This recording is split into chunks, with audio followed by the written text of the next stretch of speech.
এই নাও, আমি তোমাকে শাস্তি দিচ্ছি। এখন থেকে তুমি শাস্তি ভোগ করতে থাকো। মা টয়া, আমি বাজারে যাচ্ছি মা। ঘরে যে বাজার সদাই কিছুই নেই। বাড়িতে থাক, আমি বাজার করে তাড়াতাড়ি ফিরে আসব। মা, আমাকেও সাথে করে নিয়ে যাও না। আমার যে ঘরের মধ্যে একা একা থাকতে একদমই ভালো লাগছে না। মারে, তোকে যে আমি নিয়ে যাব, আমার কাছে যে বাড়তি কোনো টাকা নেই। আর তুই বাজারে গেলেই তো এটা চাবি সেটা চাবি, তখন আমি তোকে কোথা থেকে কিনে দেব মা? আমি কিছু খেতে চাইবো না মা, আমাকে শুধু তোমার সাথে করে নিয়ে যাও। আর তোমার সাথে নিয়ে গেলে তো আমার একটু ঘোরাও হয়ে যাবে। তারপর টয়া তার মায়ের সাথে করে বাজারে চলে যায়। তার মা যখন বাজার করছিল তখন টয়া পাশের দোকানে তরমুজের দিকে ড্যাব ড্যাব করে তাকিয়েছিল। মা, ওই দেখো না, পাশের দোকানের তরমুজগুলো দেখতে কত সুন্দর লাগছে, খেতেও বেশ মজা হবে। তুমি কি আমাকে একটা তরমুজ কিনে দিবে মা? টয়া, এই কারণেই আমি তোকে সঙ্গে করে নিয়ে আসতে চাইনি। আমার কাছে যে কোনো টাকা নেই। যে কয় টাকা আছে ওই টাকা দিয়ে তো বাজার করতে করতেই শেষ। আর তরমুজের যে দাম অনেক বেশি, এত টাকা দিয়ে তরমুজ খাওয়ার মতন সামর্থ্য যে আমাদের নেই। তারপর শেফা শিয়ালিনী ও টয়া বাজার করে বাড়ি চলে আসে। আচ্ছা মা, তরমুজের দাম কত করে? তরমুজের দাম জেনে তুই কি করবি? 1 কেজি তরমুজের দাম তো 250 টাকা করে। মা, আমি না কিছু টাকা জমিয়েছি স্কুলে যাওয়ার জন্য। তুমি আমাকে যে টাকাটা দিতে, ওই টাকাটা আমি না খেয়ে জমিয়েছি। তুই এসব কি বলিস রে টয়া? তুই টাকা জমিয়েছিস? তা কত টাকা জমিয়েছিস?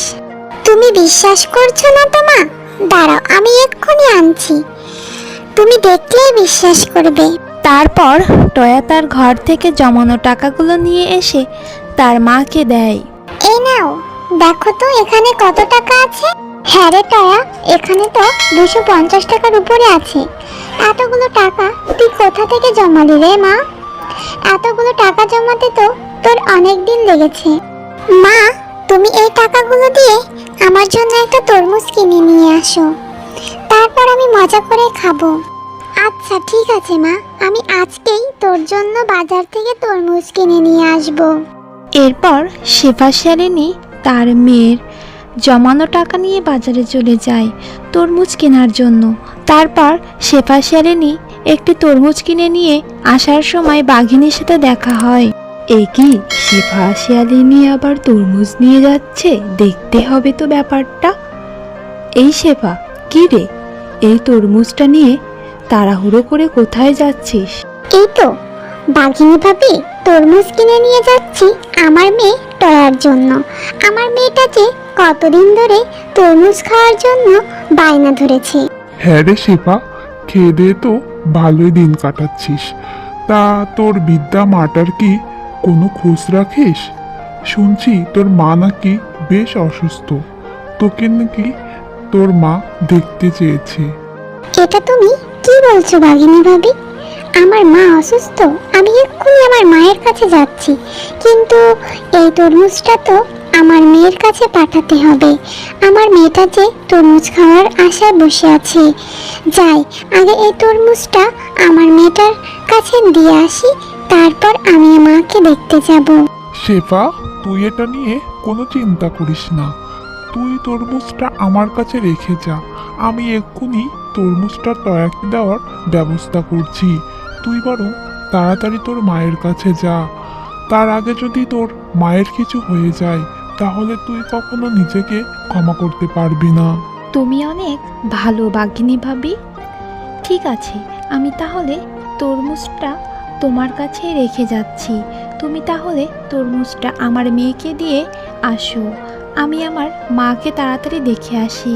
তারপর শেফা শিয়ালিনী তরমুজটা বাঘিনীর কাছে রেখে সে তার মায়ের কাছে চলে যায়। মা, তুমি কেমন আছো? তুমি ঠিক আছো তো? বাঘিনী ভাবি বলল তুমি নাকি অসুস্থ, তাই তো আমি তোমার কাছে তাড়াতাড়ি ছুটে এলাম। ভালোই করেছিস। তা আমার দিদি ভাইকে সাথে করে নিয়ে এলি না কেন? আর আমি তো অসুস্থ হয়নি, আমি তো ঠিকই আছি। মা, তুমি তো ঠিকই আছো, তাহলে বাঘিনী ভাবি আমাকে মিথ্যা কথা কেন বলল? মা, আমাকে এক্ষুনি বাড়ি যেতে হবে, ওইদিকে মেয়েটাকে একা রেখে এসেছি। আজ আমি যাই মা, অন্যদিন আমি টয়াকে নিয়ে আসবো। ঠিক আছে রে মা, আমার দিদি ভাইকে সাথে করে নিয়ে এসো। মা, তোমার আসতে তো দেরি হলো কেন? আর তুমি না টাকা নিয়ে গেলে তরমুজ আনতে, তো তরমুজ কেন নিয়ে আসোনি? কেন রে টয়া, তুই কি তাহলে তরমুজ খাসনি? আমি যে বাঘিনী ভাবির কাছে তরমুজ পাঠিয়েছি, বাঘিনী ভাবি কি তাহলে দেয়নি তোকে? কই না তো, আমাকে তো কেউ তরমুজ দিয়ে যায়নি। আমি তো সেই কখন থেকে তোমার জন্য উঠানে বসে আছি, তুমি তরমুজ আনবে, তারপর আমি মজা করে খাবো। এখন তো মনে হচ্ছে বাঘিনী ভাবি মিথ্যা কথা বলে নিজেই তরমুজটা খেয়ে ফেলেছে। থাক মা, তুই মন খারাপ করিস না, আমি টাকা জমিয়ে তোকে আবার তরমুজ কিনে দেব। আচ্ছা ঠিক আছে মা, তরমুজ তো খাওয়াই হলো না, তাহলে আমি মাঠে গিয়ে বন্ধুদের সাথে খেলা করে আসি। ঠিক আছে যা, তবে সন্ধ্যা হওয়ার আগেই বাড়ি চলে আসবি। টয়া, তুই জানিস আজকে না আমি মজা করে তরমুজ খেয়েছি। আমার মা আমার জন্য বাজার থেকে তরমুজ কিনে নিয়ে এসেছিল। কি বলিস বেলি, তুই তরমুজ খেয়েছিস? আমারও না তরমুজ খেতে ইচ্ছা করছিল। বেলি চল, এখন আমরা বাড়ি চলে যাই, এখন তো সন্ধ্যা হয়ে গেল। তারপর খেলা শেষ করে টয়া আর বেলি একসঙ্গে চলে আসে। টয়া বাড়ির ফেরার সময় বেলিদের বাড়ির সামনে কিছু তরমুজের খোসা ও বীজ পড়ে থাকতে দেখে। বেলি, তোরা তরমুজ খেয়ে তরমুজের বীজ আর খোসা এখানে ফেলে রেখেছিস, আমি তাহলে এগুলো বাড়ি নিয়ে যাই। ঠিক আছে রে টয়া, তুই তাহলে এগুলো নিয়ে যা, আমার মা তো এগুলো এমনিতেই ফেলে রেখেছে। তারপর টয়া ফেলে দেওয়া বীজগুলো নিয়ে এসে তার বাড়ির উঠানে রোপণ করে দেয়। কি রে টয়া, তুই এখানে এগুলো কি রোপণ করতেছিস? আর এই বীজগুলো বা কোথায় পেলি? মা, আমি যখন বেলিদের বাড়ির সামনে নিয়ে আসছিলাম তখন এই বীজগুলো পড়ে থাকতে দেখি, আর ওখান থেকে উঠিয়ে এনে এখানে রোপণ করে দিই। মা, এখানে আমাদের অনেক বড় একটি তরমুজ গাছ হবে, আর আমি মজা করে তরমুজ খাবো।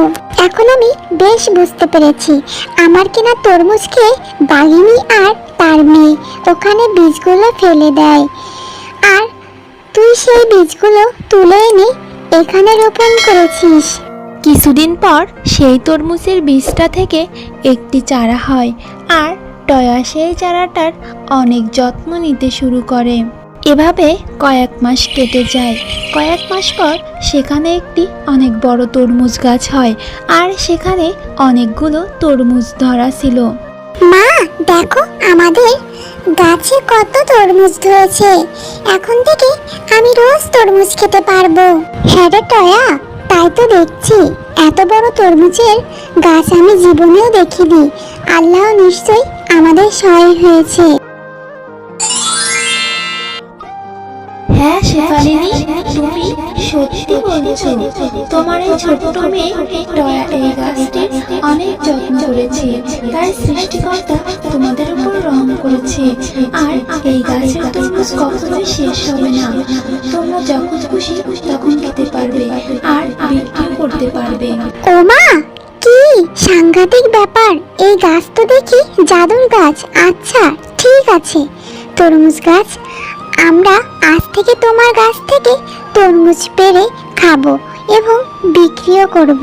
তারপর থেকে শেফা শিয়ালিনী সেই তরমুজগুলো বাজারে বিক্রি করতে থাকে।